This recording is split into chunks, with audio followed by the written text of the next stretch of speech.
Olá, amigos. Estamos aqui para mais um encontro. Hoje, essa dupla dinâmica, Tiago e Sheila, né? Para essa Boa proposta. noite, pessoal. Olá, que papo. Olá, não, boa noite, querida.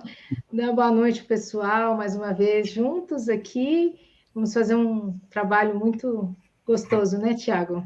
Isso, a gente, nesse oitavo encontro, né, dedicado a esse tema sobre reencarnação, inconsciente, esquecimento do passado, dá prosseguimento a essa congruência reflexiva, né, das ideias, né, compiladas e organizadas na codificação, né, espírita, as obras basilares, mas também agora fazendo essa ponte de diálogo, de reflexão com a proposta da psicologia profunda do espírito Joana de Ângeles. Então, para que a gente possa começar, quem sabe, pegar algumas ideias, começando com essa ideia da reencarnação. Vou te perguntar uma coisa, Sheila. A Diga. reencarnação, ela é uma necessidade, ela é uma obrigação, ela é uma penalidade. O que você acha? Um pouquinho de tudo isso. Depende do espírito, né? Mas acho que Sim. penalidade não é bem a palavra, porque a gente, bem ou mal, assim, a gente tem um certo nível de consciência, né? A consciência do espírito. Então, quando retornamos à pátria espiritual, geralmente a gente já tem uma noção de que alguma coisa não foi bem e a gente pede uma nova oportunidade, não é? Com raríssimas exceções daqueles que são muito endurecidos, né? A maior Uhum. parte de nós assim percebe que não realizou o compromisso. E justamente, né, o nosso item também traz a questão, né, que é tão basilar, né, na doutrina espírita, além da reencarnação, que é o esquecimento do passado. Né? É fundamental que isso aconteça e nós vamos discutir um pouquinho isso, né, Tiago? Vamos adiantando, E né? é interessante a E o que, gente pensar, que você acha? O que você acha? nunca, jamais uma penalidade.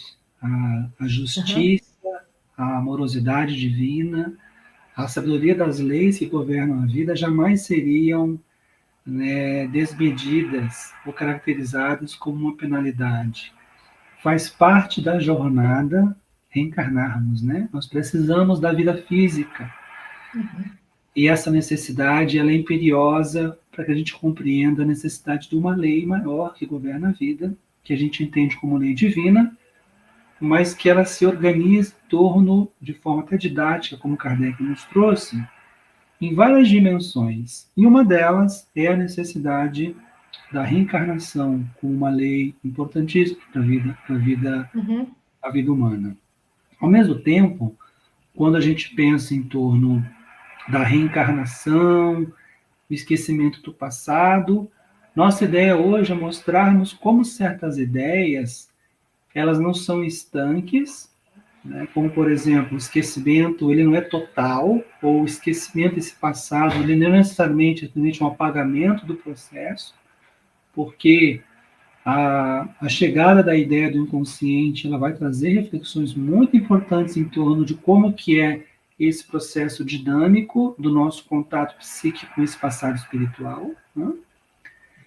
E isso é, sem dúvida, um elemento que torna mais complexa o nosso entendimento sobre o que é esse esquecimento, mas nos mostra também o percurso pelo qual a alma precisa entrar em contato com a sua própria história. Então, acho que a gente pode Uhum. pensar, começando com uma ideia central, né, já falamos, né, por que reencarnamos, porque faz parte da vida, mas nós não podemos perder o foco de que toda vez que a gente discutir filosoficamente a doutrina espírita, nós estamos discutindo questões que se relacionam a uma finalidade, a um sentido último. E o sentido último da nossa existência como espíritos é alcançarmos um grau de plenitude, de perfeição relativa, e isso perpassa a necessidade de estarmos vivendo, de estarmos, né, cooperando para a obra comum, ao mesmo tempo que dialeticamente estamos trabalhando com a nossa própria interioridade. Então, Tiago, oi, querida. Jesus já trazia em diversas passagens, né, a importância de nascermos de novo, né? Na conversa com Nicodemos, né, Nicodemos leva no literal, né? Como assim eu vou voltar para o útero da minha mãe, né? E Jesus então trazendo a ideia, né, que não é possível chegar ao reino dos céus, ao reino de Deus, se não nascermos de novo, né? Trazendo então esse conceito fundamental da reencarnação como a nossa oportunidade de evolução, sem nascermos de novo e voltarmos a experienciar, né, as relações, voltarmos a reencontrar, seja numa posição ou em outra, o que isso é maravilhoso, né? Aqui a Rosilene está dizendo que o esquecimento do passado é o maior presente de Deus, né? Do Pai de infinito amor. Sim, né? Mas, ao mesmo tempo, é também uma das nossas provas, se a gente for pensar, Tiago, porque justamente quando nós voltamos a reencontrar desafetos, porque os afetos a gente já se joga, né? Os afetos do passado. Mas quando reencontramos desafetos, quando reencontramos aqueles que foram muito difíceis para nós, né? Na encarnação passada, e voltamos a ver, por exemplo, como filhos deles, ou talvez nossos filhos, né? Ou talvez nosso marido, nossa esposa, quem sabe, assim, então vamos ter as mesmas dificuldades de novo. E essa, sim, é uma grande oportunidade que Deus nos dá nas reencarnações de nós termos uma nova chance. Nós vamos novamente passar por esse processo que Joana, então, nos traz como sendo as multifárias reencarnações do self. Não esquecendo, gente, né? Nós sempre trazemos os conceitos que Joana traz na psicologia profunda, na série psicológica. Então, o self como a representação, então, na palavra self, que vem do eu, mas o eu profundo, né? Sendo o espírito. E o self, então, é o reino de Deus em nós, né? É tudo aquilo que nós precisamos buscar e conhecer em nós para podermos realizar a encarnação atual, né? Sem isso, nós ficamos no escuro, Tiago, não é? Estamos no escuro. Por quê? Porque esquecemos o passado. O que é o escuro? A sombra, tá? Muito bem, e a gente, lendo a maneira como Joana foi organizando os livros dela, nós vamos percebendo que no curso da primeira obra, Jesus da Atualidade, prosseguindo, ela vai mostrando a complexidade do que é esse universo interior, das leis que regem esses processos. E a gente precisa traçar, amigos, umas ideias aqui, que quando Kardec desencarna, né, em 68, 69, ainda não existia a psicologia organizada, tá, como uma escola de pensamento, como uma área de conhecimento. Ela ainda era parte da filosofia. Então, quando os espíritos vão respondendo em O Livro dos Espíritos e também nas mensagens que eles escrevem nas obras subsequentes, eles vão organizando uma linguagem que possa atender às demandas de Kardec, de respostas que ele precisava, mas já são pródomos, são brotos, são elementos iniciais fecundantes das ideias psicológicas que seriam a seu tempo desenvolvidas por um conjunto de vários espíritos responsáveis por esses compromissos na constituição da psicologia, das escolas da psicologia, das escolas de psicanálise, ou no sentido que o Henri Ellenberger escreve, né? A psiquiatria psicodinâmica, ou as escolas psicodinâmicas, mostrando o quê? Para além apenas de um porão ou de uma ancestralidade memorial das nossas existências, porque é tudo gravado, né? Tudo arquivado. Esse arquivo, ele é um arquivo morto. Ele não é uma biblioteca, entre aspas, estanque, paralisada, como essa aqui da casa do meu sogro. Ó. É um oceano vívido de imagens, de afetos em constante movimento. É esse dinamismo com a descoberta do que é o inconsciente que traz elementos chaves para compreendermos muitas vezes como que o passado ele reassoma no presente, por meio dos mecanismos psíquicos em que o inconsciente e seus conteúdos buscam a consciência. A questão é que esse passado, muitas vezes, como disse muito bem aqui a querida Sheila, ele é sombrio. Quando nós, por exemplo, amigos, vemos de um conjunto de existências em que a gente enxerga que fazer o mal, prejudicar os outros, colocar a primazia do nosso interesse sobre o interesse do outro, causando sofrimento, e nós enxergamos nisso uma verdade virtuosa, não, a vida é assim. Eu quero viver assim. Essa é a verdade. E de repente a gente se cai em si e percebe, eu estou equivocado. O cair em si faz com que aquilo que é conscientemente virtuoso, mas equivocado perante a lei divina, faz com que isso, numa próxima existência, venha como? Como sombra. Então, quando Santo Agostinho, em Confissões, dizia: eu sei que hoje eu já sou um outro homem. Esse homem da juventude, devasso, embebido nas paixões, e que investia esse patos, esse elemento vinculante a certas experiências de forma tão agregadora, me percebo agora tentando construir um outro percurso de vida mais espiritualizado, mais consciente, mais responsável. Olha o que ele fala em Confissões. Eu ainda em sonhos me vejo em imagens, em cenas desse antigo homem. Ao migrarmos para uma nova encarnação, ao assumirmos novos compromissos, nós não deixamos essa ancestralidade para trás das experiências, elas vêm com a gente. E elas são um campo de provas da nossa interioridade. Então, só vou passar a palavra, Sheila. É bom a gente pensar, amigos, que a imagem da cruz, cada um carregando a sua cruz, a haste mais prolongada atrás, que é arrastada e toca o chão, ela pode ser uma representação, por exemplo, metafórica deste passado.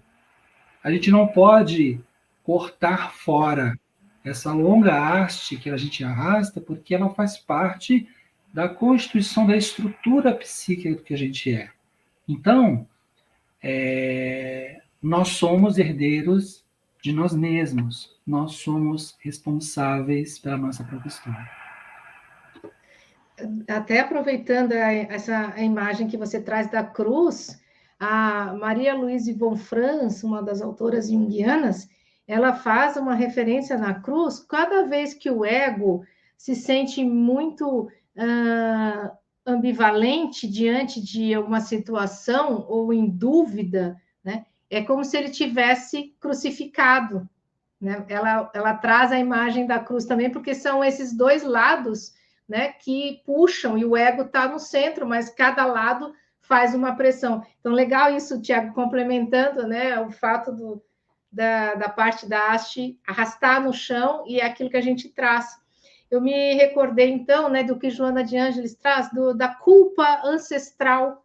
Ela frequentemente na obra, principalmente nos conflitos existenciais, ali no livro Conflitos Existenciais, ela refere isso justamente que o Tiago está trazendo como sendo os erros de muitas e muitas encarnações, não apenas de uma, a não ser que tenha sido uma encarnação terrível, assim, em que você causa, né, o padecimento de muitos irmãos, assim, muitas pessoas, mas geralmente nós trazemos, nas repetições, né, Tiago, justamente nós repetimos os mesmos erros. E essa culpa ancestral que ela fala é que na próxima encarnação vem como sombra e o ego tem muita dificuldade. A gente fica se debatendo literalmente, às vezes, causando então algumas patologias, justamente porque não conseguimos reconhecer o que precisamos trabalhar em nós. Não conseguimos. Nós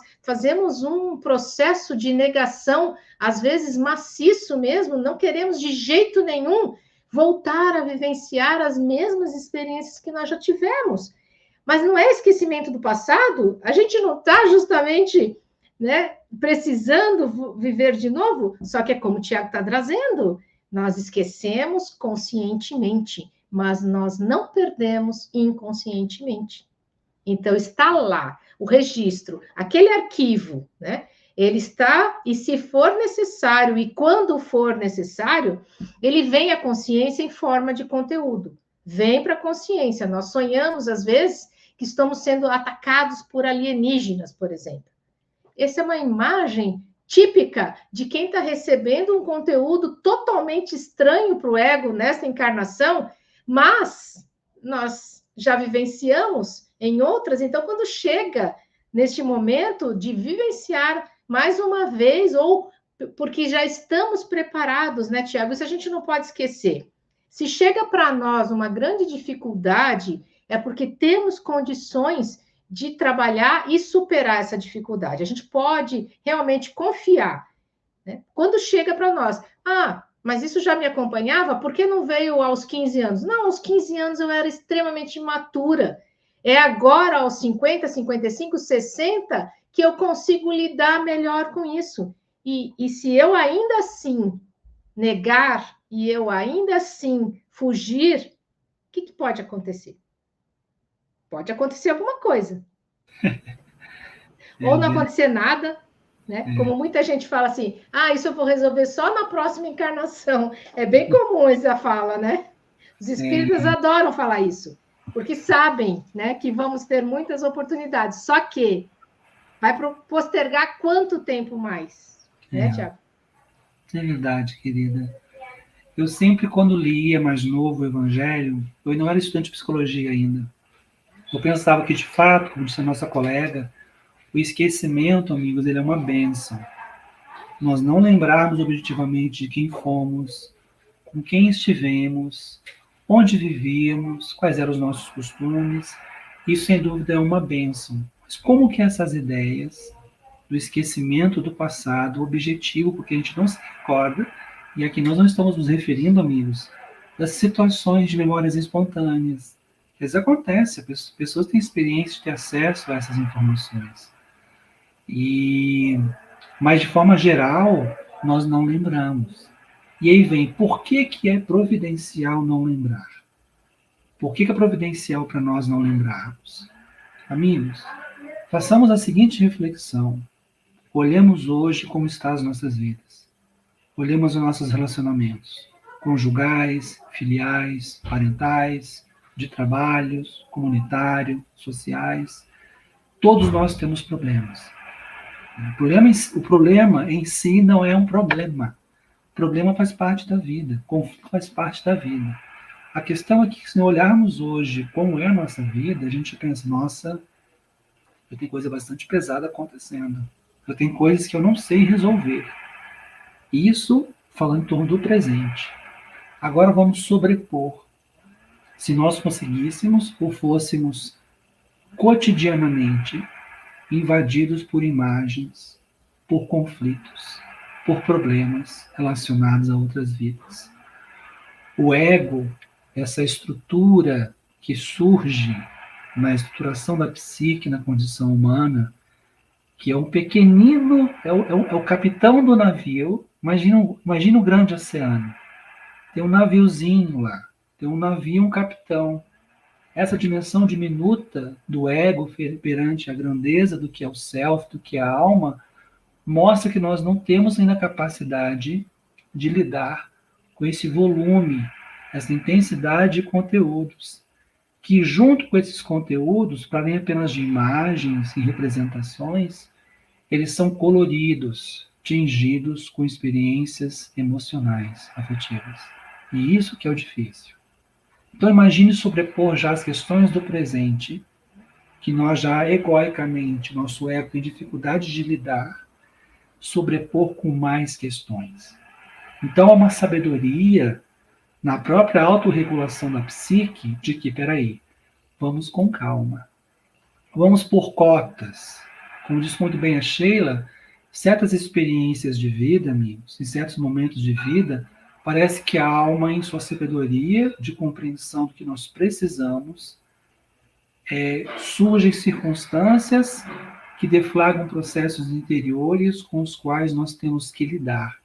O inconsciente começa a se comunicar com a gente por meio dessas questões. E às vezes vem questões são traumáticas, questões são conflitivas, são questões que nos fazem chorar, produzem ansiedade, podem levar a quadros, daqui a pouquinho a gente fala um pouquinho mais sobre isso, quadros psicopatológicos. Então percebam, sabedoria da vida, a lei já comporta para o ego dimensões do que ele é capaz de ir sustentando. Né? Então, imaginemos então um ego mais organizado, mais fortalecido. Um ego mais fortalecido é aquele é o capaz de enfrentar ondas mais severas.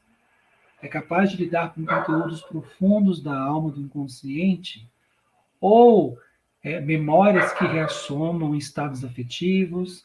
Ele é capaz de conciliar, ter resiliência, ter maturidade de lidar com isso e vai conseguindo integrar essas experiências, ampliando lucidez e consciência do ego.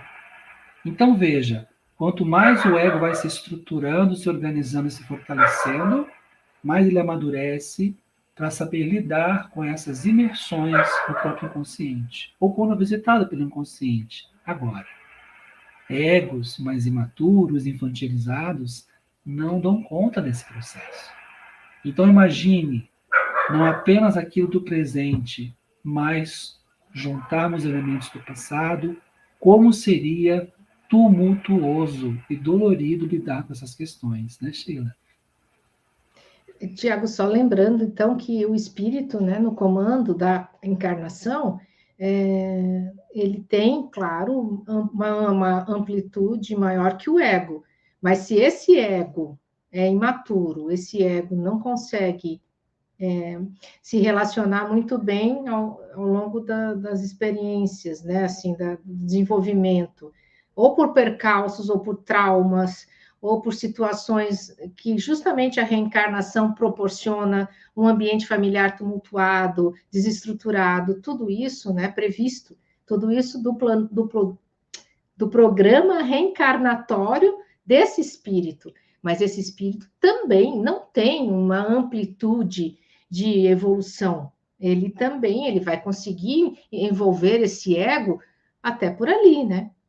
Muitas vezes as pessoas ficam entendendo, né, o ego como Joana traz, né? Joana traz o ego muito trancado e inferior, com sede da água do mar, como ela diz, e o self, esse que está, né, sobrepondo toda a existência, né, toda a reencarnação.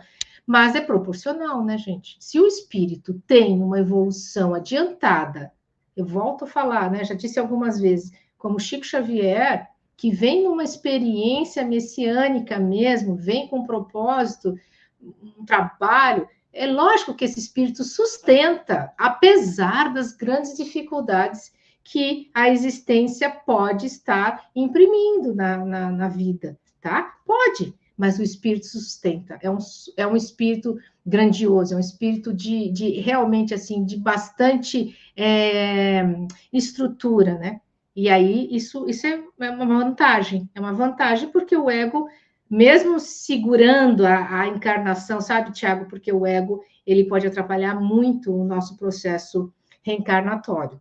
Tá? Infelizmente, o trave no nosso olho, como diz Jesus, é o ego, se a gente for ver. Porque ele justamente tem uma dimensão muito diminuta, muito pequena mesmo, como o Tiago está dizendo. E aí, o que acontece? Ele atrapalha, ele fica naquela visão curta daquilo que ele precisa realizar e muito focado na sua própria satisfação, nos seus próprios interesses. O outro é sombra, então o outro é o inimigo, o outro é aquele que vai ser culpado de tudo e ele não.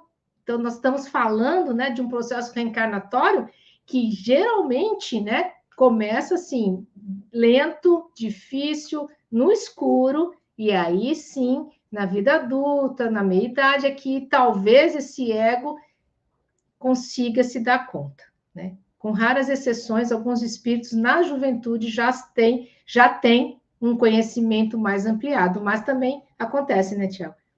é necessário esse processo. Nós estamos falando de uma nova encarnação. Então, todo o cérebro precisa de um tempo para se desenvolver na encarnação atual, até ele conseguir exercer. Né? Você ia falar? Não, eu ia dizer que se a gente for honesto com nós mesmos, quantas vezes nós reagimos a uma crítica? Uhum. Quantas vezes nós temos dificuldades emocionais de lidar com certas circunstâncias que nos testam e nos provam?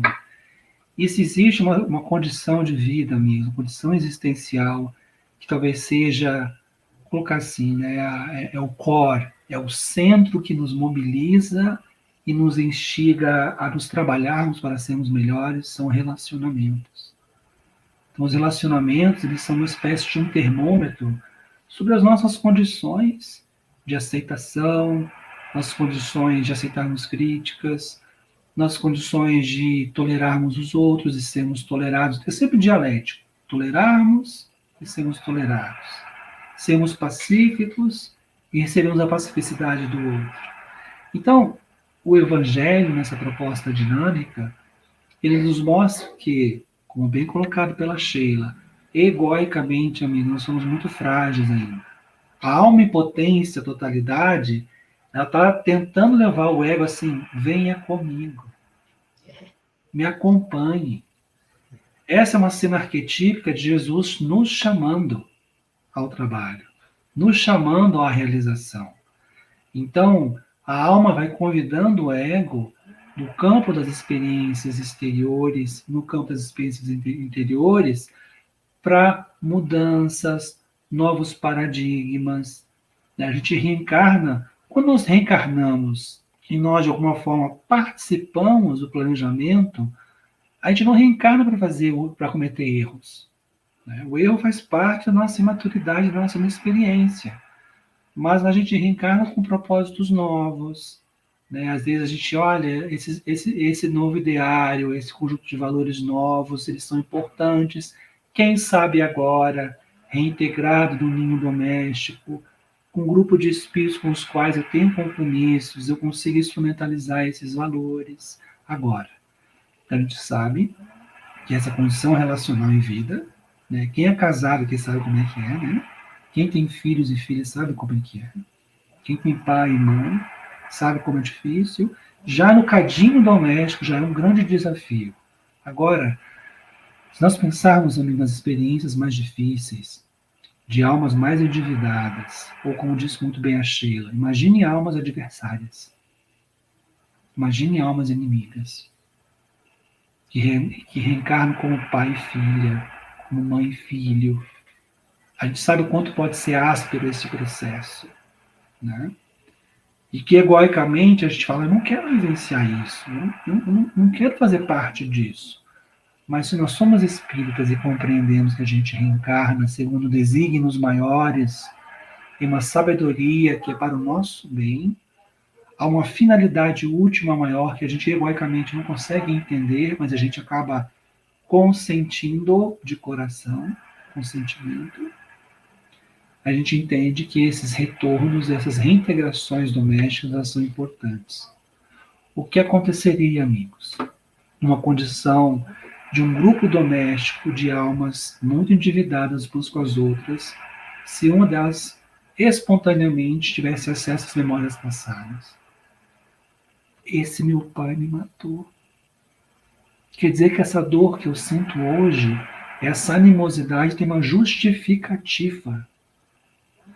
O ego vai pegar a informação, se tiver esse acesso, e vai usar isso como uma maneira de acusar, de deflagrar, de reviver problemas. Então percebam, há um sentido pelo qual o esquecimento também é importante. O recomeço, ele vitaliza a oportunidade de que um novo começo se dê entre as almas, sem as aflições, sem o acesso a essas memórias, porque senão, amigos, seria um constante conflito, uma constante guerra entre as almas, em que o passado espiritual serviria como ferramenta para nos ferirmos mais ainda. Veja que interessante, uma medida justa da providência divina, da lei divina, e que diz assim: já que o ego não vai dar conta de lidar com isso, vamos fazer assim, vamos então não deixar que ele consiga ter acesso a essas informações. Agora, como disse bem a Sheila, e nós não podemos esquecer, amigos, o inconsciente, onde estão arquivados todas as nossas experiências, ele é um oceano vivo. Então, ele está em constante movimento e essas camadas mais profundas poderão, a seu tempo, assomarem e entrar em contato com a consciência, para que nós temos que lidar com isso. Vocês querem ver um exemplo? Uma vez, minha primeira dirigente espírita me contou a seguinte história da filha dela. A filha era adolescente e foi assistir o filme Titanic. Né? Na cena em que o navio afundou, e começa, bem no final do filme, começa a chegar as primeiras embarcações para resgatar as pessoas, foi um fato real, né? Foram chegando várias embarcações para resgatar as pessoas que poderiam estar vivas. Essa filha da minha dirigente começou a passar muito mal dentro do cinema. Muito mal, muito mal, muito mal, enjoo, tontura, e ela não suportou, acabou vomitando, teve que sair do cinema. E aí o que aconteceu foi que ela teve a chance depois de fazer um trabalho e teve acesso, um trabalho psicoterapêutico, porque ela ficou muito mal depois disso. Ela ficou meio, sabe, perturbada por muito tempo, e um trabalho de regressão de memória, feito por um profissional responsável, sabe o que ela descobriu? Que ela era filha de um daqueles homens que conduziam daquelas embarcações. E na memória dela, espiritual, ela era uma criança muito pequena, 7, 8 anos de idade, e quando chegam com o barquinho do pai, eles lançam uma luz. Ela vê aquele mar de pessoas mortas. E aquilo ficou gravado. E veja, ela depois reencarnou, está aqui no Brasil, está tudo bem. O que deflagrou ou constelou o conteúdo interior dela? Ter visto o filme. Então, quando nós estamos no nosso dia a dia, vivendo nossas vidas, nossas relações, as circunstâncias com as quais nós nos relacionarmos, as pessoas com as quais nós nos vincularemos, elas vão nos vincular também com as nossas camadas mais profundas. E vão puxar de nós esses conteúdos para que a gente tenha que lidar com eles, para que possam ser integrados e a gente possa ampliar consciência de ego e consciência de si mesmo. Certo? Sim, e às vezes nas relações familiares isso é uma constante. Constantemente algum familiar ele pode acionar conteúdos que estão ali inconscientes e que quando nós trabalhamos no autoconhecimento, nós reconhecemos como os complexos parentais, por exemplo, ou algum complexo, né, relacionado ali com aquela dificuldade que a gente tem com aquele parente ali, com aquela pessoa que está no nosso meio familiar. Eu me lembrei agora de uma situação que eu soube há muitos e muitos anos. Um espírito na mesa mediúnica trouxe um grande sofrimento, uma mulher, né, uma mãe, que tinha enforcado sua filha de 5 anos. E ela não conseguia entender, o espírito não conseguia entender por que ele tinha feito isso, né? Por que ela tinha matado a filha enforcada, se era coisa que ela tinha desejado muito tempo. Mas, quando a filha sorria, ela era acionada numa fúria, numa raiva, né? Numa coisa assim que tomava ela, até que um dia ela não aguentou e enforcou a filha. Foi presa, acabou desencarnando na cadeia, e aí, quando ela vem para a mesa mediúnica contar isso, é possível que ela reconheça, né, pela regressão da memória do espírito, que aquela menina tinha sido um inquisitor dessa mulher. Ela tinha sido um homem, então, numa encarnação passada, né, vários séculos, e a mulher tinha morrido numa fogueira, e a última memória que ficou foi do homem rindo. E aí, quando esse espírito desse homem vem como filha dela e ri para ela, ela não suporta, ela tem a memória. Então, nós estamos falando dessa interconexão o tempo todo, né? Joana fala que é um encadeamento de fatos, né, recursivos. O tempo todo, os fatos, né, e os acontecimentos estão se encadeando na nossa experiência evolutiva. Porque pode ocorrer, muitas vezes, apesar de estarmos muito distante de momentos bem primários na nossa existência, de sermos acionados por emoções tão rústicas, assim, tão primárias, pode acontecer, muitos de nós, mesmo já tendo conhecimento. E aí a gente fica naquele estado de como eu fui fazer isso, porque estão ainda esperando uma reparação. E é fundamental que nós possamos reconhecer esses conteúdos e que muitas vezes geram sofrimentos, né? E aí, lá no Evangelho, fala do bem e do mal sofrer, no capítulo 5, né? O bem e o mal sofrer, ele passa justamente por esse momento em que nós, reconhecendo aquela necessidade de aprendizado no sofrimento, nós vamos nos fazer uma resignação ativa. Quer dizer que nós não vamos paralisar diante do sofrimento, mas vamos resignar e trabalhar para o melhor possível.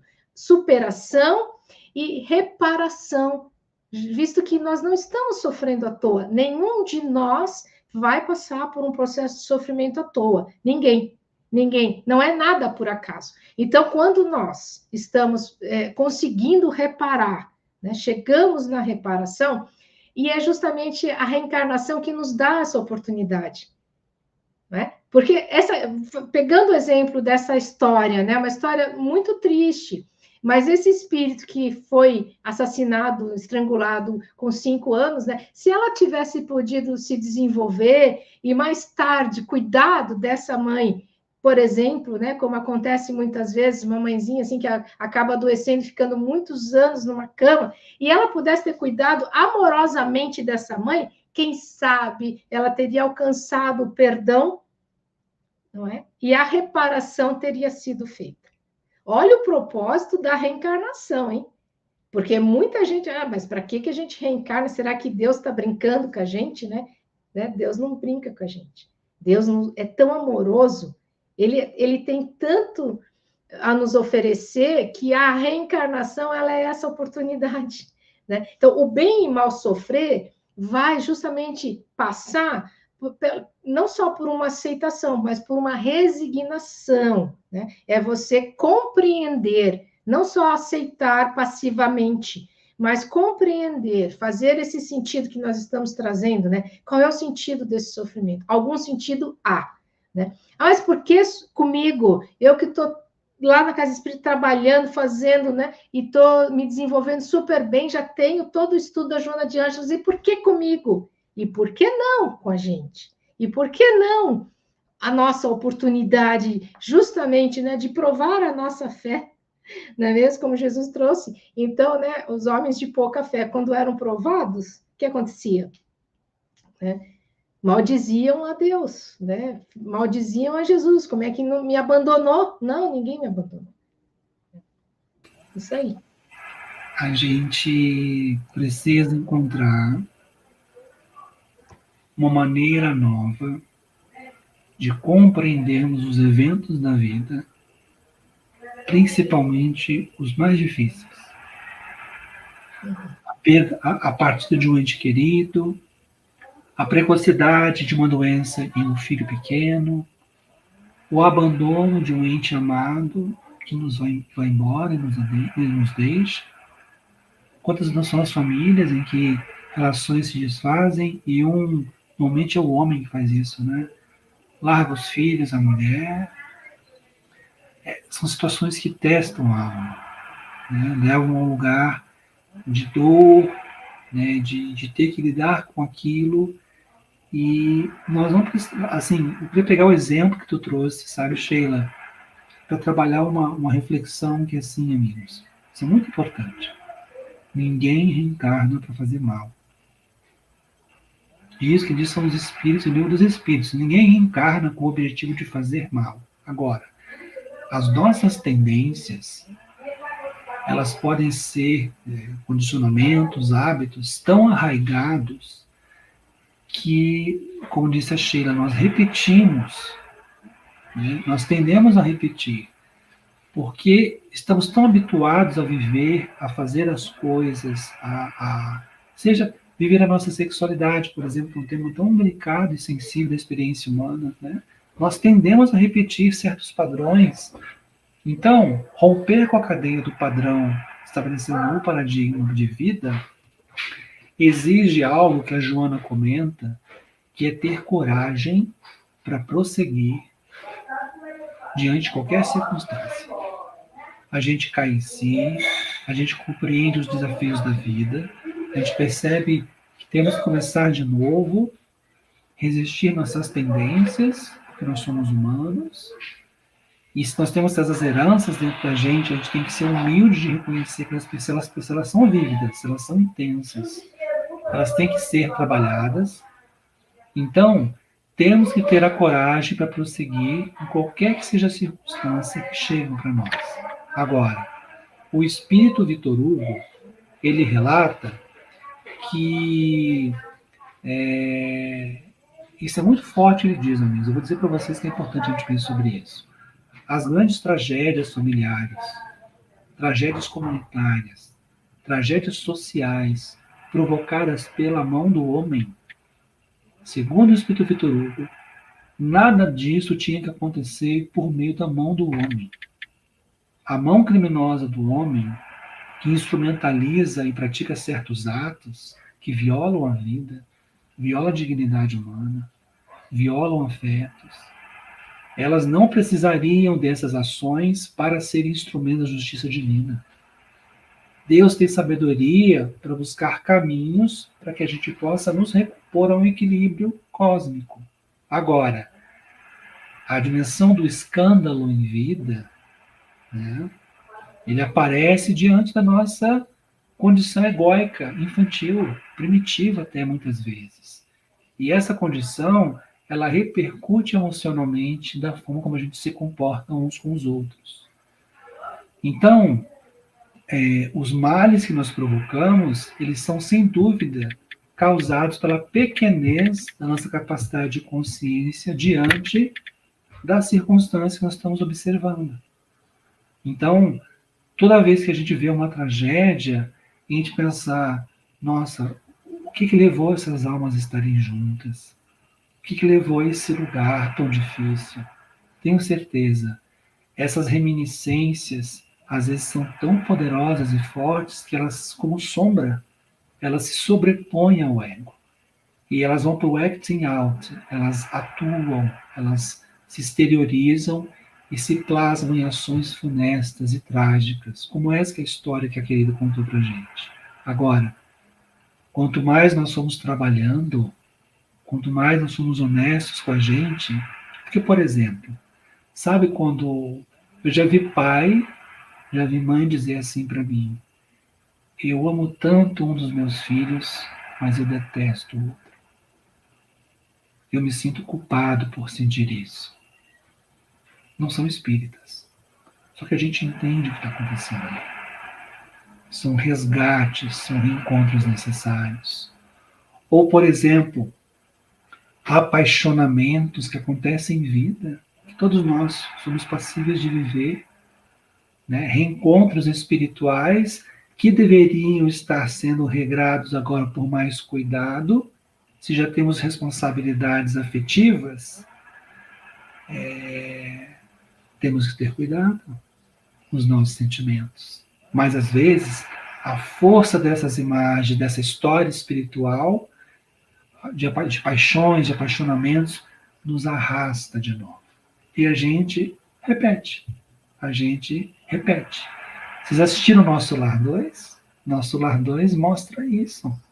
Né? Um grupo de espíritos que está ali, compromissados, conscientes, só que quando reencarna, aí esquecem. E aí se veem visitados por velhos hábitos. E aí erram de novo. No fundo, são as nossas histórias. São as nossas histórias reencarnatórias. Então, esse nosso trabalho que hoje, esse singelo encontro, né, Sheila? É um chamamento a esse lugar de Eu preciso ser mais senhor. Eu preciso ser mais senhora da forma como minha alma é governada, como que eu reajo a esses impulsos, e que muitos desses impulsos, sem dúvida, são desse passado espiritual, e temos que ter muito cuidado com eles. Né, querida? Isso mesmo. Eu queria provocar, o pessoal está muito quietinho aí no chat. Quem tiver dúvidas, né, e poderia compartilhar aqui conosco, ou até contribuições, né, para a gente poder ampliar cada vez mais a nossa discussão aqui, né? Que é um trabalho, né, Tiago, que a gente vem realizando já há um tempinho, e às vezes a gente fala dos conceitos da psicologia profunda, como se todo mundo soubesse. Então, pessoal, quando vocês não entenderem muito bem algum conceito que a gente está associando aqui às obras da codificação, é importante buscar em encontros passados os conceitos trabalhados exaustivamente, como esses que a gente está trazendo hoje, não é mesmo, Tiago? E para que a gente possa realmente ampliar nosso conhecimento, porque quando a gente lê Joana de Ângeles, é lógico que a obra dela é belíssima, mas ela, às vezes, ela traz conceitos que, se nós não estamos dominando, né, a parte mais psicológica que ela associa, pode confundir, pode misturar, pode até literalizar, levar para o concreto, quando nós estamos, então, tentando olhar, inclusive, né, para as obras não só da codificação, mas de Jesus, né, com o simbolismo de tudo que representa, né, Tiago? A gente estava falando anteriormente da parábola do joio e do trigo, né? E acho que você podia, né? A gente podia dar uma olhada, né? Como nossa vida também passa por esse momento, né, de separação, né? Considerando então o trigo como sendo o bem, como sendo aquilo que é esperado, as boas obras, as qualidades, e o joio sendo aquilo que a gente gostaria de não ver, a gente gostaria de não ter, que é o que a gente faz muitas vezes, né? A gente foge da nossa parte joio, justamente porque ficamos com vergonha de estarmos ainda, né, daquela forma. Só que tanto o trigo quanto o joio da parábola são extremamente necessários. Por que haverá uma separação do joio e do trigo?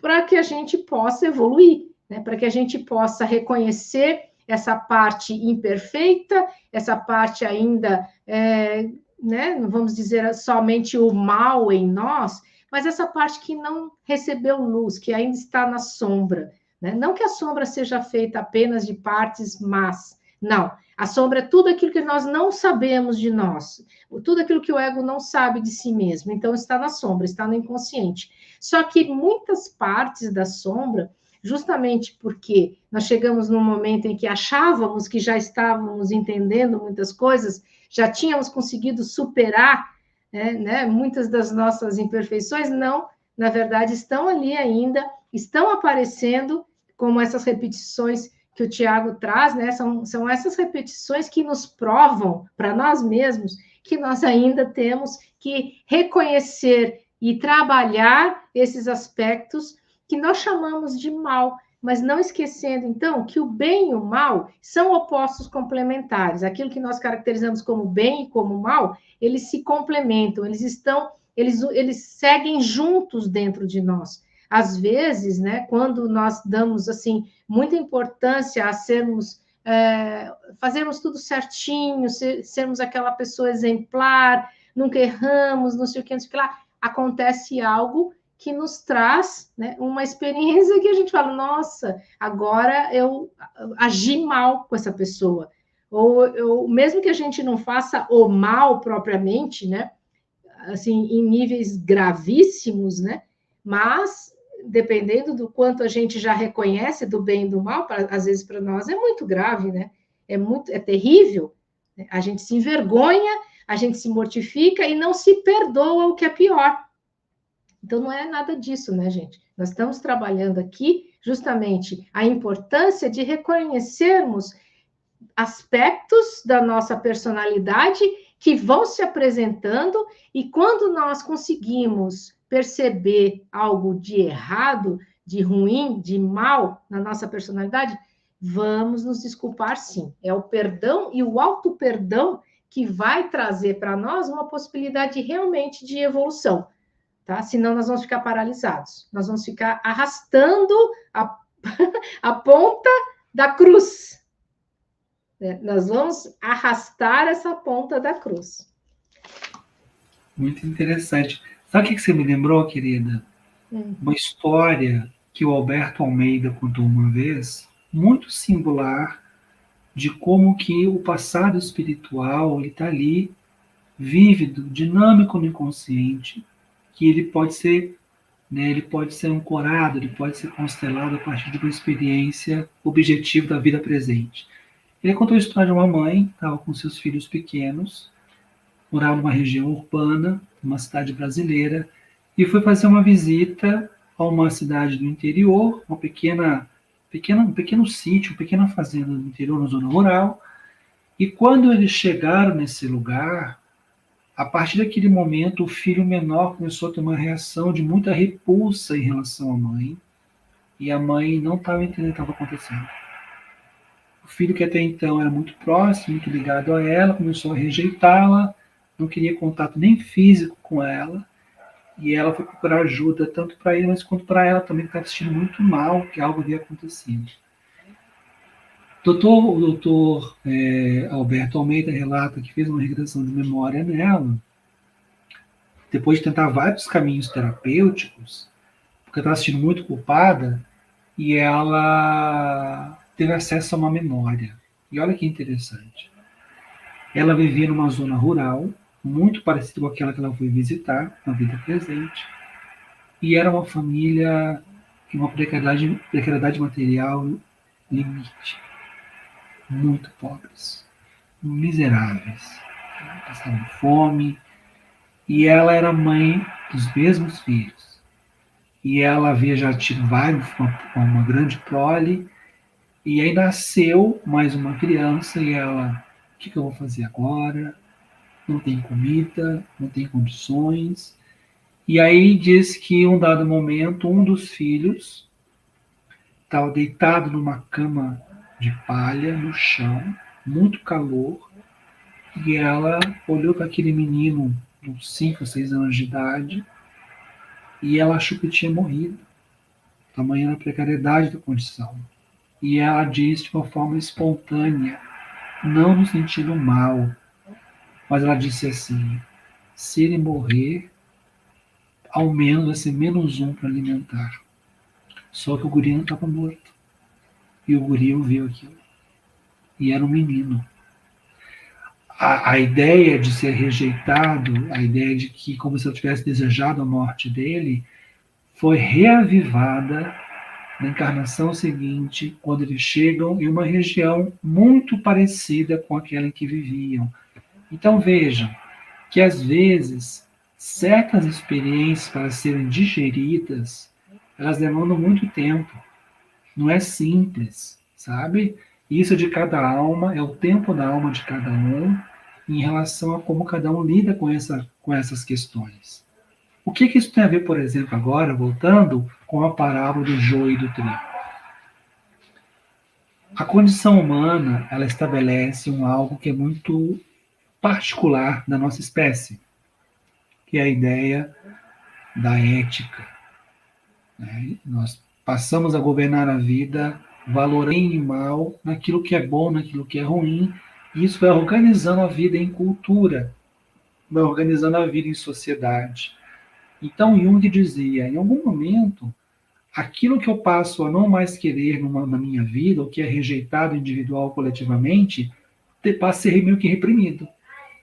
E ao ser reprimido, conscientemente, na conduta, por exemplo, violência, né?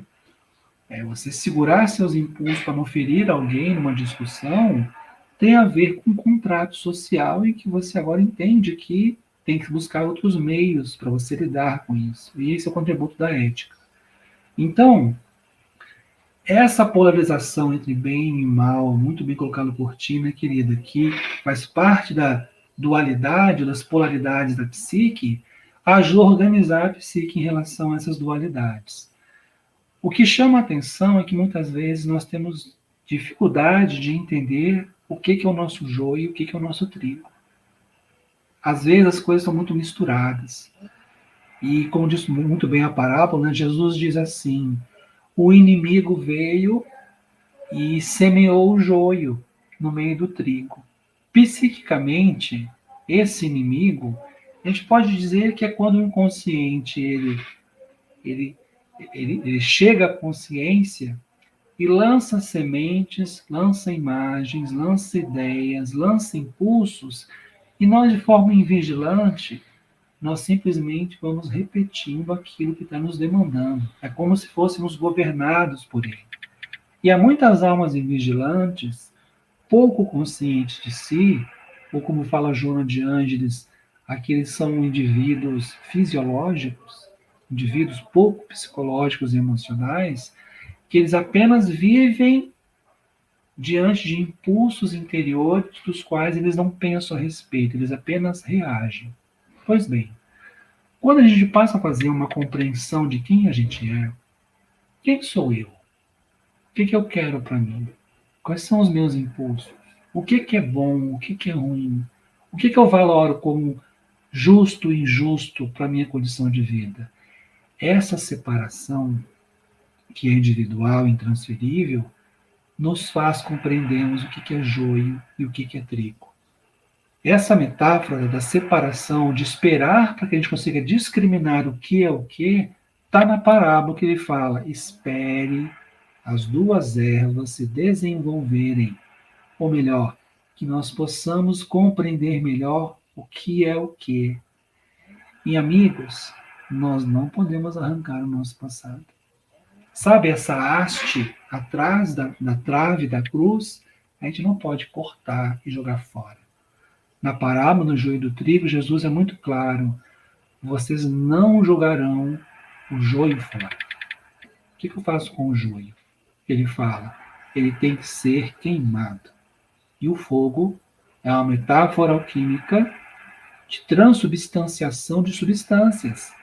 Então, é como se ele fosse queimado, mas aquilo vai ser de uma forma aproveitado para outros processos da alma. E o que isso significa? Significa que quando nós temos uma memória que nos machuca muito, temos um trauma, por exemplo, com o qual nós estamos trabalhando, tentando lidar com aquilo, fomos feridos, e a gente fala: isso dói tanto ainda, eu não consigo esquecer. E aí, de repente, você vai trabalhando e vai passando o tempo, e você pensa: nossa, está doendo menos. Eu tenho a memória ainda, mas eu não odeio tanto mais a pessoa como eu já odiei. De repente, a pessoa se percebe: eu acho que me libertei desse processo, porque eu já não odeio a pessoa.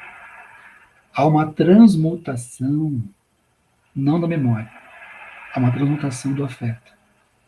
A energia psíquica investida afetivamente naquele conflito, ela vai sendo diluída e transferida para outros processos. A memória permanece. Isso, de alguma forma, é a transubstanciação de um joio, entende?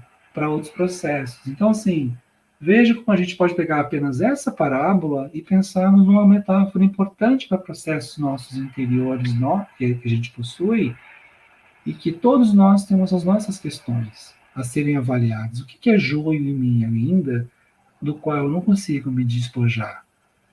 Porque às vezes esse joio, ele pode ser ainda, por exemplo, eu valoro como um trigo.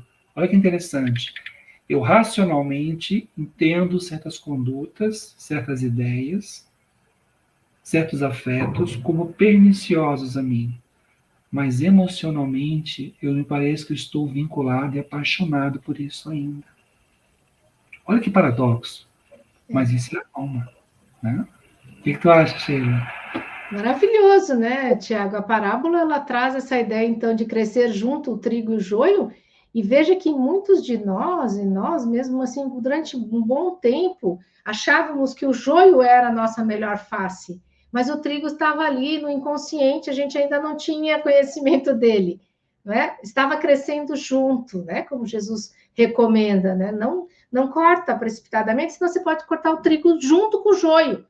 Você vai arrancar fora porque não vai conseguir discernir. Discernimento, né? A separação, então, é maior do que simplesmente uma avaliação crua, é um discernimento do que é uma coisa e outra.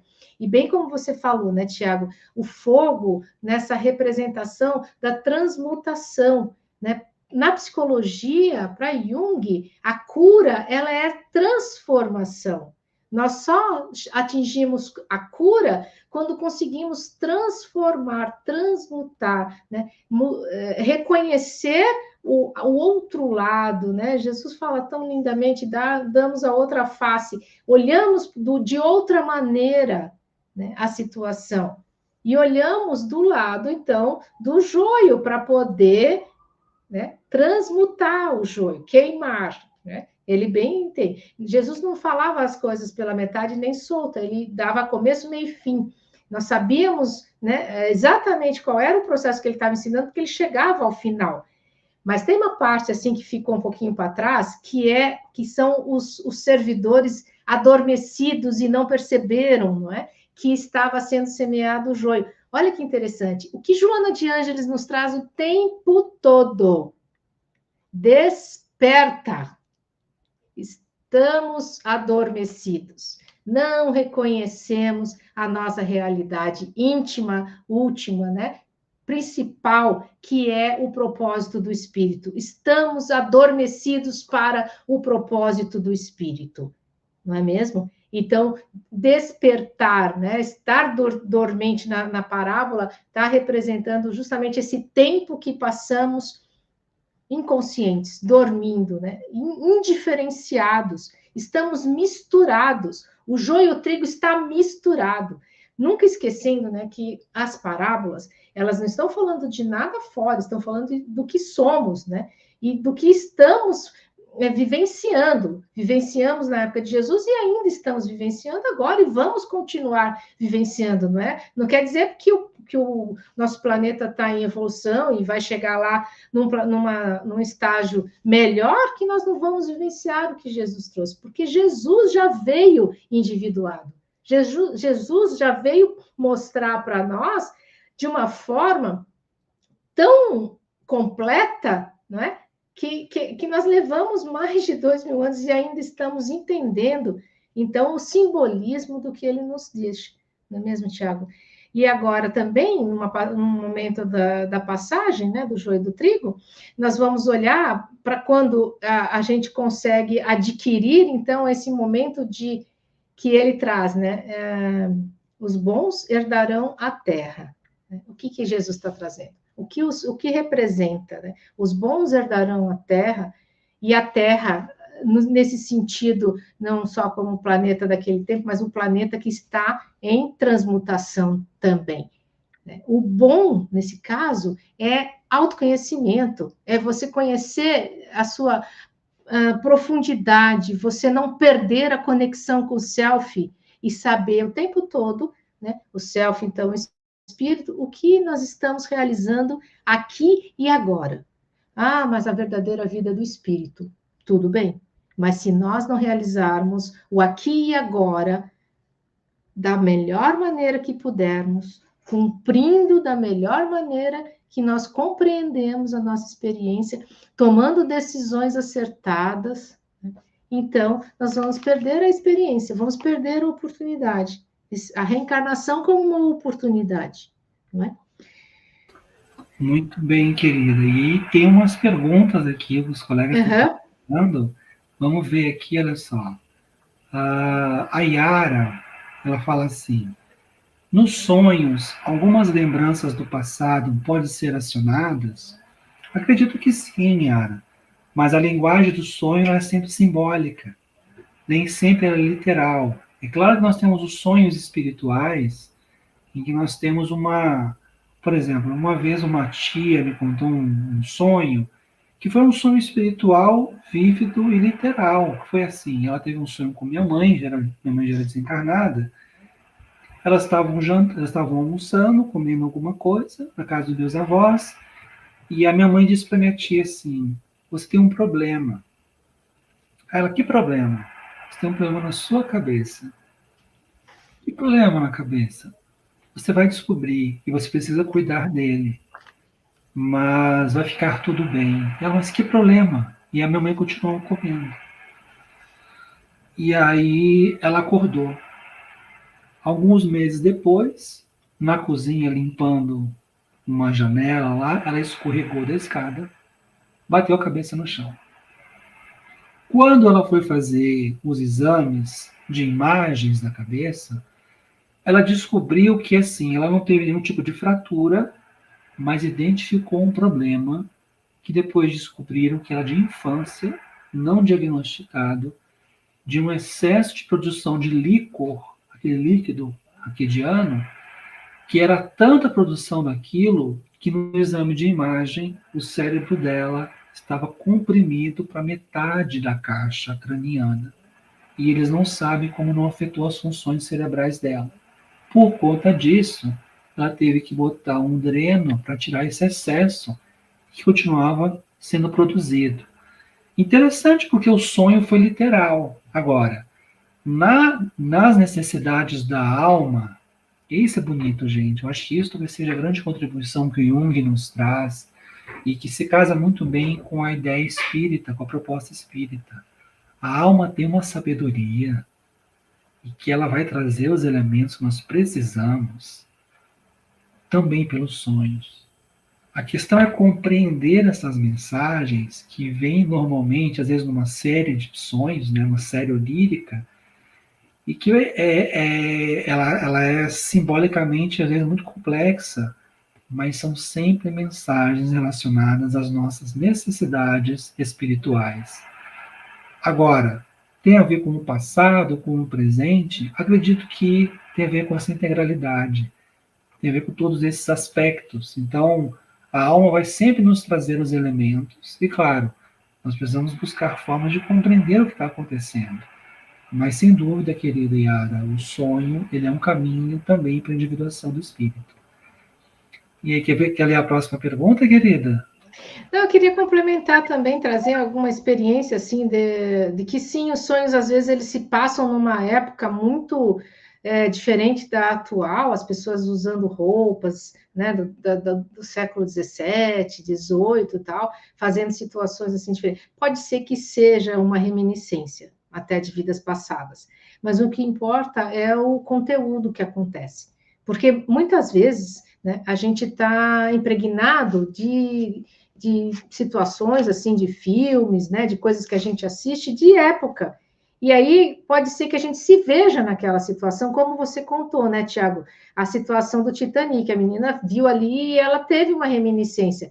Então, sonhos, imagens que nos acontecem em filmes ou podem nos remeter a uma experiência e o sonho acaba, né, aproveitando ali para nos trazer um conteúdo necessário a ser trabalhado, não é mesmo? Mas eu pessoalmente, assim, não vou contar o sonho, mas eu só quero contar que eu tive a oportunidade de compreender uma questão que eu trabalho na análise, que já faz vários anos isso, e que me esclareceu.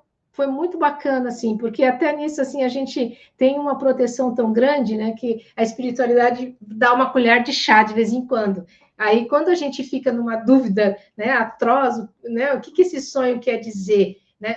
Pois esse sonho, muitas vezes, ele nos explica, né? Justamente porque o sonho faz uma complementariedade do ego, e o ego, estando em dúvida, o sonho vem socorrer, de alguma maneira, trazendo uma informação que o ego não teria como alcançar apenas, né, pela sua consciência, tá? Mesmo que ele estudasse várias situações que estão em torno daquilo, mas seria necessário algo mais, seria necessário que viesse de alguma forma de uma imagem, não é?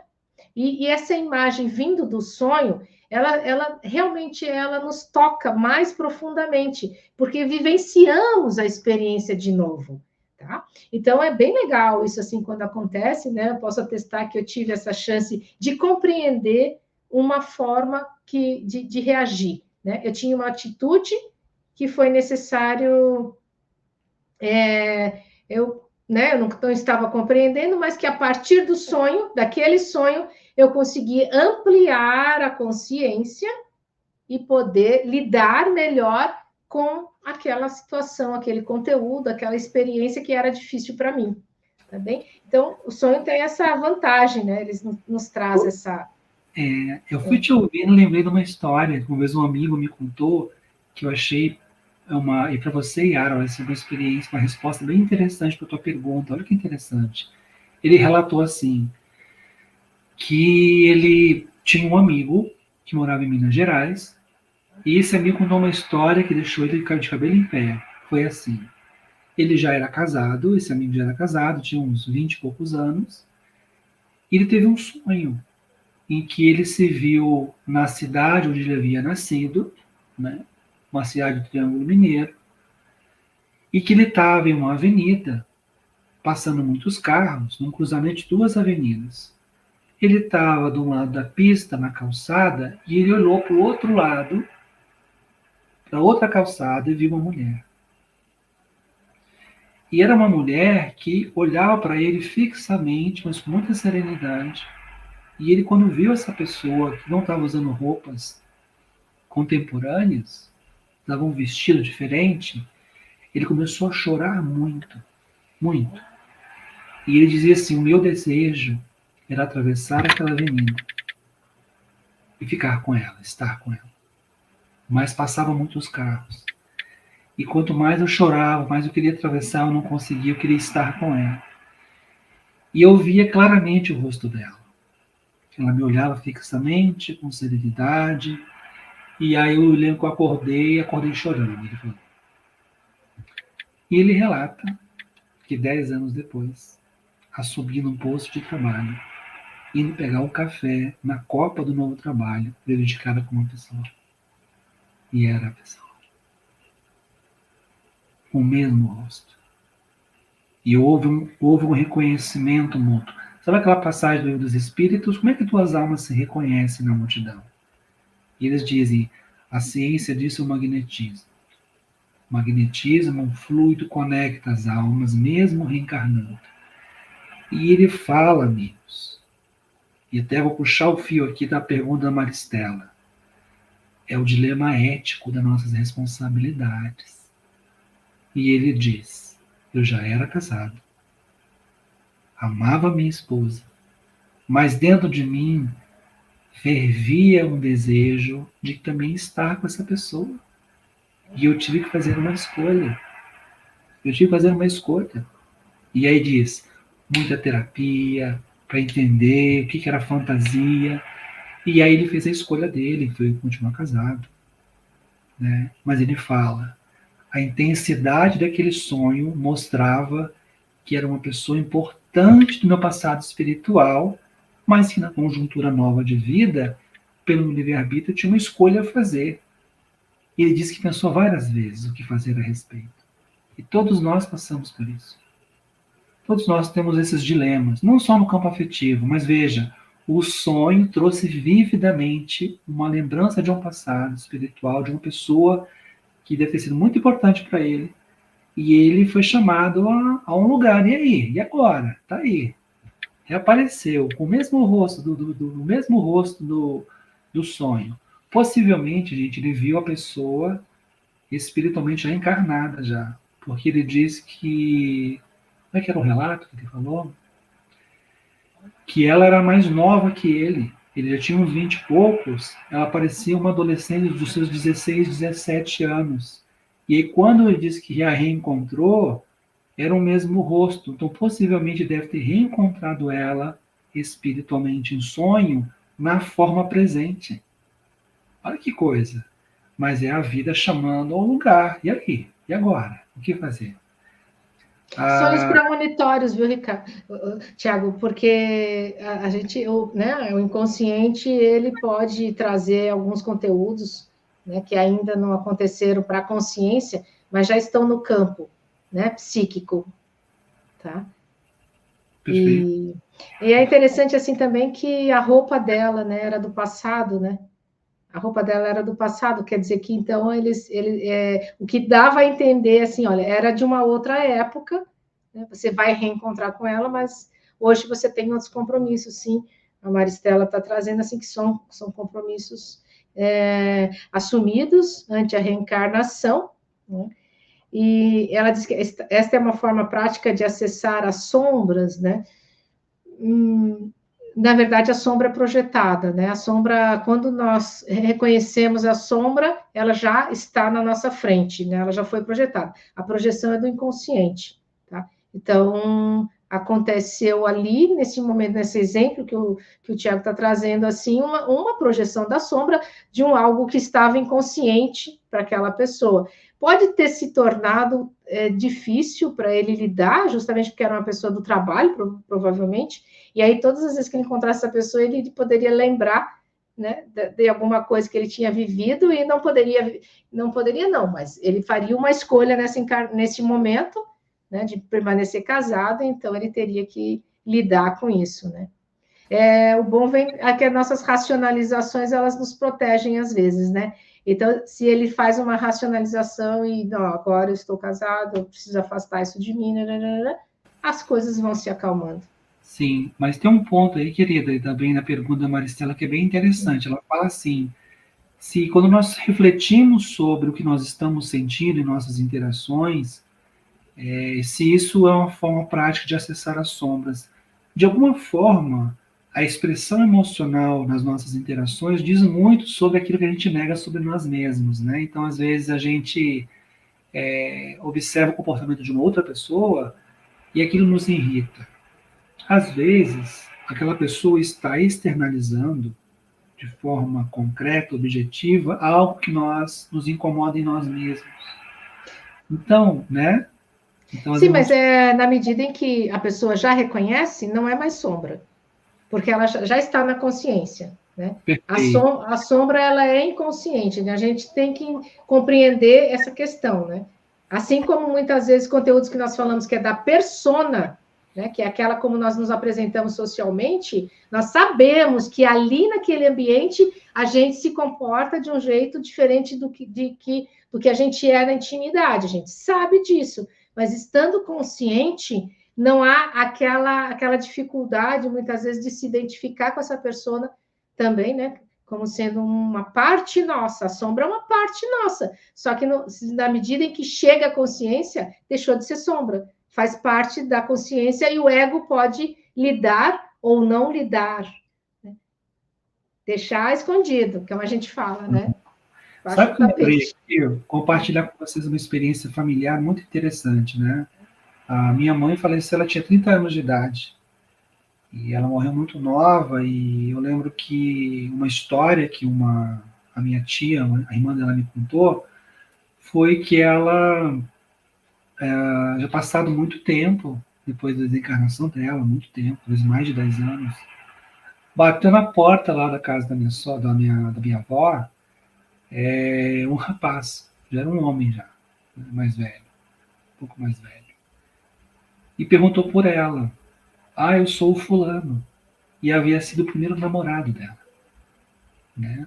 Namoradinho de adolescência. E aí eu vim saber dela, se ela tá bem, né? Ter notícias. E aí foi quando disseram, não, ela já faleceu. Aí pediu que ele entrasse, ele tomou um suco, conversaram um pouco, mas ele parecia constrangido, como se tivesse sido atingido por uma coisa muito difícil, né? E aí diz que ele pediu que tava, ele disse que ia embora, e aí ele foi para um canto assim do terreno, no quintal, e parece que ele ficou, gente, assim, uns 10, 15 minutos olhando para o céu. E eu fiquei pensando ouvindo essa história depois. Quais são os caminhos que unem as almas, né? Alguém, depois de tanto tempo, foi buscá-la, mas para ter notícias, não era um interesse, era para ter notícias e o que nos une, o que nos afasta, quais são os nossos compromissos numa vida e quais são aqueles que a gente não pode estar novamente repetindo. Né? Então, a gente precisa ter uma noção de uma responsabilidade em torno das escolhas que a gente fizer em vida. Mais do que ninguém, no campo da religiosidade, nós temos uma ideia de que a lei divina está escrita dentro da gente. Nós somos instrumentos dessa lei. A lei não vem de fora e nos cobra alguma coisa. A lei está escrita e ela tem seus próprios mecanismos, nossa interioridade psíquica, de demandar de nós esse lugar de responsabilidade, de recomeço, de reparação. Eu costumo dizer assim, nós temos a frase máxima espírita, né? Fora da caridade não há salvação. Eu gosto de acrescentar assim, fora da reencarnação não há reparação. E fora do amor não há libertação. Então, caridade, reencarnação, amor como caminhos que desatam nós e permitem que a alma possa recomeçar processos novos para que a gente possa sermos espíritos melhores, mais lúcidos, mais conscientes. E não tem outro caminho, né, Sheila? Não tem outro caminho. Não, e tão bonito isso que você falou, Tiago, porque quando estamos lá na erraticidade, desencarnados, e a gente se dá conta, né, de tudo que precisaria reparar, faz aquele planejamento, né, e lá a gente tem muita força, muita convicção, né, tal como os espíritos que entram na casa espírita e começam a compreender e querem fazer de tudo, querem trabalhar, querem, né, ficam todos engajados, dali a pouco, passa um ano, passa dois, já não tem mais tempo. Então é como a gente mesmo, né? A gente reencarna e aí não vê tempo para fazer tudo que se comprometeu. Esse é o grande prejuízo que a gente traz, né, para a nossa encarnação, quando a gente percebe que está batendo a nossa porta, mas a gente nega, né? A gente esquece, a gente simplesmente vai fazer outra coisa. Né? Vai, sai de perto, não quero saber. Ah, meu momento é agora. Eu vou largar minha esposa, né? Nesse caso que você contou, e vou ficar com ela. Imagina, minha alma gêmea, minha alma do passado. Agora estou reencontrando, tá? Mas e os compromissos, né? Com a tua escolha atual, tua esposa, teus filhos? Não estou culpando ninguém, não estou trazendo nada assim de errado no sentido assim de cada um vai fazer a escolha. Às vezes os relacionamentos realmente eles chegam ao final, já não tem mais aquela a liga, né? Como a gente diz, né? Os afetos eles se transformam ou foram rapidamente. Né? A pessoa ela tem uma ideia daquilo que ela sente e ela vai rapidamente realizar casamento, mora junto, quando vê, não era para acontecer daquela maneira. Ela foi precoce, né? As escolhas foram precoces. Então, cada caso é um caso, né, gente? A gente não tem como, neste breve momento, conseguir discutir cada situação. Assim como cada patologia que muitas vezes acometem as pessoas das nossas famílias, né, Tiago, que a gente fica se culpando, por que aquilo aconteceu? Gente, é da história de vida daquela pessoa. Aquela situação, muitas vezes, não está relacionada propriamente com o contexto familiar, tá? A grande maioria das vezes está. Eu não vou dizer diferente disso, porque realmente nosso engajamento na família tem um propósito no sentido de ser, e o modelo familiar é muito forte, mas algumas coisas não. Algumas situações, por mais que a gente tente recuperar, por mais que a gente tente reparar, não haverá reparação da forma que a gente quer, mas da forma que a pessoa precisa fazer, porque é a história dela, né? Então, é o tempo de cada um, né, Tiago? A gente estava comentando. Se nós não respeitarmos o tempo de cada um, se nós atropelarmos, né, o tempo do outro, então aí sim nós vamos arrumar um compromisso extra, né, para a nossa encarnação. Porque muitas vezes o outro pode ficar dependente da gente. Então você quer me carregar? Então vem cá que eu vou subir nas tuas costas. É bem isso, é uma imagem que eu estou trazendo, porque é o que acontece. Né? Eu vou subir nas tuas costas e você vai me carregar até o final dessa encarnação. Então, essa metáfora é algo para a gente perceber até onde eu devo ir, qual é o meu limite, qual é o limite do outro. Fundamental, hein, gente? Fundamental.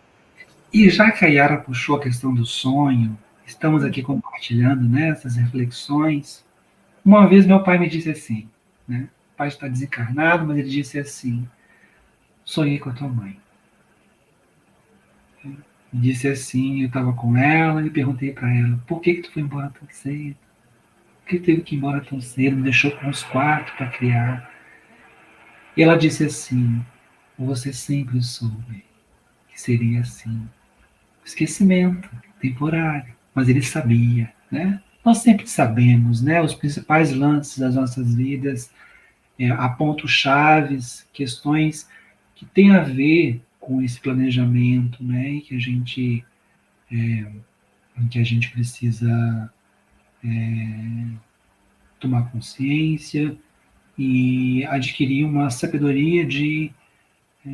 É difícil, às vezes, a gente sorver o cálice das experiências, tá? Não vamos subestimar, né, a nossa pequenez ainda, psicológica, espiritual, porque é difícil, mas a gente precisa dar esse passo, ter esse encorajamento. Tem um ponto importante que a gente precisa, nessa retinha final, nos últimos minutos, né, querida? Essa questão que você trouxe sobre Jesus. Eu gosto muito da passagem que está lá no Evangelho, que é uma citação do capítulo 1, uma citação do capítulo em Mateus, capítulo 5, que diz assim, né, não penseis que eu tenha vindo destruir a lei e os profetas. Não os vim destruir, mas cumpri-los. Porquanto em verdade vos digo que o céu e a terra não passarão sem que tudo que se acha na lei esteja perfeitamente cumprido, enquanto reste uma única iota e um único ponto. Enquanto existir conteúdo inconsciente, amigos, enquanto existirem dimensões profundas na alma, não acessadas ainda e trabalhadas em nós, a alma não vai se realizar em plenitude. Então veja, se nós somos se o ego a consciência do ego é a rolha, olha isso, é a rolha que ainda flutua no oceano, olha a quantidade de coisas que ainda existem para serem integradas. Colocou aqui a Delma, né? Não, desculpa, o Rubens, essa proporcionalidade do nosso esquecimento com a nossa materialidade também. O corpo também ele é uma condição que reprime, mas a psique aí do ego, ele não consegue ter uma dimensão dilatada, de compreensão mais profunda, e isso demanda muito tempo. É por isso que toda a cena em que Jesus está interagindo com fariseus, interagindo com aqueles que queriam tentar enganá-lo, seriam crianças de 2, 3 anos tentando enganar um adulto lúcido, maduro, entende? Porque a consciência do Espírito de Cristo em relação a tudo que estava acontecendo, inclusive a intimidade de cada um daqueles espíritos, transcendia.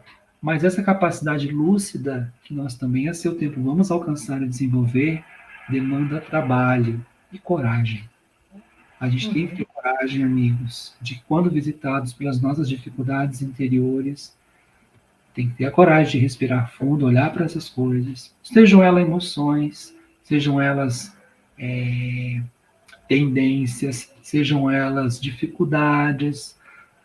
Porque, por exemplo, para citar o exemplo do joio e do trigo aqui, para finalizar, um exemplo, a lógica castradora da sexualidade humana durante o período trevoso, né, da Idade Média, era o quê? Não, se é sexo é pecaminoso, logo constrange. Pegou a potência da alma da sexualidade, que pode ser construtiva, e foi tudo colocado num lodo, num lugar negativo, de negligência, num lugar de esquecimento. Pegou o joio e trigo, misturou tudo num lugar só e jogou fora. Não. Cada coisa é no seu lugar, é assim que tem que ser entendido. Eu queria só dizer, amigos, que nós temos uma jornada que é de dia a dia. Amanhecem os dias, chegam as noites, e esse percurso diário, semanal, mensal, anual, de vida em vida, ele é um percurso para nós nos tornarmos mais lúcidos, mais amorosos, mais conscientes. Não existe um outro caminho. O inconsciente, por excelência, ele é a matéria viva da nossa história espiritual e faz parte do nosso tecido de alma. Não há como a gente tirar isso. Está aqui, está dentro da gente. Então, o que é de luminoso, o que é de sombrio, esses dois polos da alma têm que ser integrados e reunidos para a resplandecência da alma em sua maior profundidade. Que a gente tenha coragem de fazer esse movimento e que a gente possa, né, querida, para finalizar, termos gratidão pela vida e pela oportunidade de estarmos vivos. O que você acha? Isso mesmo, né? Aproveitar que estamos aqui, né, e não deixar passar o tempo demasiadamente, né? E também, para finalizar, quero agradecer o momento em que tivemos reflexões profundas e vamos tentar colocar em prática, né, no nosso dia a dia, não ficar apenas, né, nas elucubrações. Mas tem uma coisa bem prática que a gente pode fazer também. Se você gostou, dá uma curtida, porque nos ajuda, né, a gente estar aqui cada vez mais com vocês. Muito obrigada por esse momento. Até a próxima. Fiquem com Deus. Tchau, Miss.